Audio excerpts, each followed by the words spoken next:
But senior analyst Chandrasekhar గారు ఉన్నారు, commentator కూడా. సార్ నమస్తే. నమస్తే. సార్, ఈ టోర్నీ స్టార్ట్ అయిన కాంచి ఇది ఒక వివాదంగానే మారుతుంది ఇండియా పాకిస్తాన్ మధ్య. సెకండ్ ఇవ్వలేదని ఒకరు, లేకుంటే వాళ్ళు విచిత్రమైన సైగలు చేశారు గ్రౌండ్‌లో అని ఇంకొకరు, ఇలా రకరకాల జరుగుతున్న సందర్భంలో ఫైనల్ మ్యాచ్ ముందు కూడా మరొక వివాదం. ఫోటో షూట్‌లో పాల్గొనలేదు అని. ఇలాంటి సాంప్రదాయం గతంలో ఎప్పుడైనా ఉందా సార్? లేదంటే ఇది కొంచెం అసలు ఈ ఏషియా కప్‌నే మనం చాలా సెపరేట్‌గా చూడాల్సినటువంటి పరిస్థితి. ఎందుకంటే సింధూర్ దీని తర్వాత పహల్గామ్ దీని తర్వాత సింధూర్ ఆపరేషన్ అది అయిన తర్వాత మొత్తానికి అంటే ఒక సెంటిమెంటల్ ఇదనేది పెరిగిపోయింది. పాకిస్తాన్ తోటి అసలు ఏ రకమైనటువంటి రాజకీయమైనటువంటిదే కాదు. ఈవెన్ క్రీడలకి సంబంధించి కూడా ఇది చేయాలి అనేటివి. ఎందుకంటే జస్ట్ అది అయిపోయిన వెంటనే మనం కనుక గుర్తు చేసుకున్నట్లయితే ఈ సీనియర్స్ లీగ్ దాంట్లో కూడా మనం పాకిస్తాన్‌తో జరగాల్సినటువంటి దాన్ని అవాయిడ్ చేయటం, బాయ్‌కాట్ చేయటం అనేటువంటిది జరిగింది. సో, కాబట్టి పాకిస్తాన్ తోటి ఏ రకమైనటువంటి సంబంధాలు పెట్టుకోవద్దు అనేటువంటి ఇదిలో ఉన్నది. ఎందుకంటే చాలా పెద్ద గాయం అది.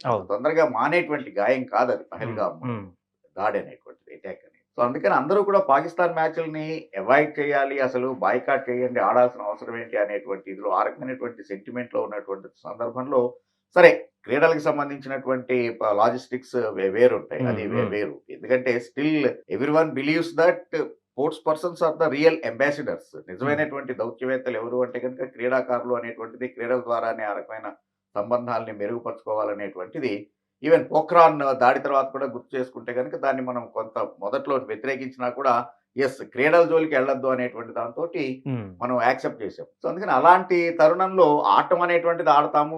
ఒబే ది గవర్నమెంట్ ఆర్డర్స్, ఎందుకంటే సెంట్రల్ గవర్నమెంట్ క్లియరెన్స్ ఇచ్చింది ఆడొచ్చు అని. So, BCCI of course taken the decision as per the central government ruling. So, అందుకని ఆడతాం అయితే ఆడతాం, కానీ ఆ రకమైనటువంటి స్నేహభావాన్ని దాన్ని గ్రౌండ్‌లో కొనసాగించాల్సినటువంటి అవసరం లేదు అనేటువంటి దాంతోటి మన వాళ్ళు ఆ షేక్ హ్యాండ్ ఇవ్వద్దు అనేటువంటిది తయారు చేశారు. దానివల్ల ఏంటంటే ఒక రకంగా అంటే మ్యాచ్ మీద అసలు ఏమాత్రం ఇంట్రెస్ట్ లేనటువంటి దాన్ని ఒక హైప్ తీసుకొనొచ్చారు. ఎందుకంటే సహజంగా ఇండియా పాకిస్తాన్ మ్యాచ్ అనేటప్పటికి ఏ ఫార్మాట్ అయినా కానీ ఒక హైప్ అనేటువంటిది ఉంటుంది. అది whether it is the media కావచ్చు, ఇప్పుడు సోషల్ మీడియా బాగా డెవలప్ అయిపోయింది, ఏదైనా సరే. కానీ అలాంటిది ఎటువంటిది లేనటువంటి సందర్భంలో ఈ షేక్ హ్యాండ్ ఇయ్యము అనేటువంటి దాని వచ్చేవాడికి ఒక కొత్త ఇదనేటువంటిది, ఒక హైప్ అనేటువంటిది క్రియేట్ అయింది. సో, దాన్ని అలాగా ఆటోమేటిక్‌గా దాని రిఫ్లెక్షన్స్, దాని ఇంపాక్ట్ అనేటువంటిది ప్లేయర్స్ మీద ఆటోమేటిక్‌గా పడుతుంది. పర్టిక్యులర్‌గా పాకిస్తాన్ ఎప్పుడు కూడా ఏ రకంగా కయ్యానికి కాలు దువ్వుదామా అని ఎదురు చూసేటువంటి మెంటాలిటీ ఉన్న వాళ్ళే గానీ, వాళ్ళు ఎప్పుడు సామరస్యంగా మనతోటి లేరు. ఈవెన్ అంటే ఏమాత్రం బేస్ లేనటువంటి టాక్టిక్సే కానీ అది మిస్‌ఫైర్ అయింది వాళ్ళకే.